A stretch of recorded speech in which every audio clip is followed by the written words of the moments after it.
In this week's Wild World of Weather, the South has been hit over and over again by severe storms this week and again this morning.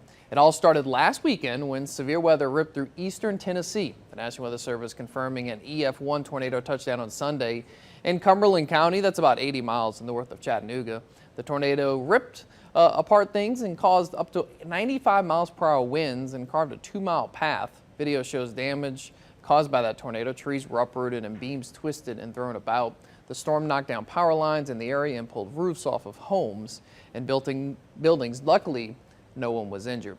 Now, the severe weather shifted south into Mississippi, Alabama, and Georgia through this week, and it continues to be the case this morning.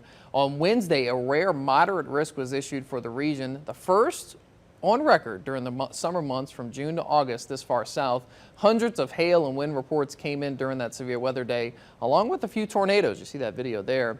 The dark skies are seen here from Abbeville, Alabama. The storm did produce damage, but the National Weather Service hasn't been able to conclude totally if that was a tornado or just straight line winds. Some winds with the storms this week across the Deep South have been upwards of 80 to 90 miles per hour with hail to the size of softballs. Now, evacuations began in parts of Pakistan and India this week as cyclone Biparjoy approached the region.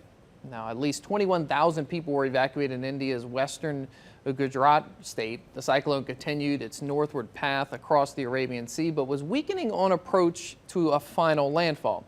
Even with the weakening trend, the storm will make landfall with a slow-moving forward motion, meaning flooding rains are likely from that storm. That landfall actually happened late yesterday evening for them, for us overnight last night. Now, more smoke in the States. This time it's happening in the Midwest and the Great Lakes region.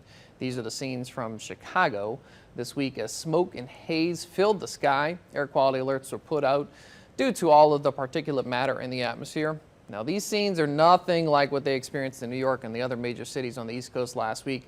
As the winds shift this weekend, once again, the smoke will get sent back into Canada, but until they get the wildfires under control, more smoke plumes are expected to come down into the States in the coming weeks.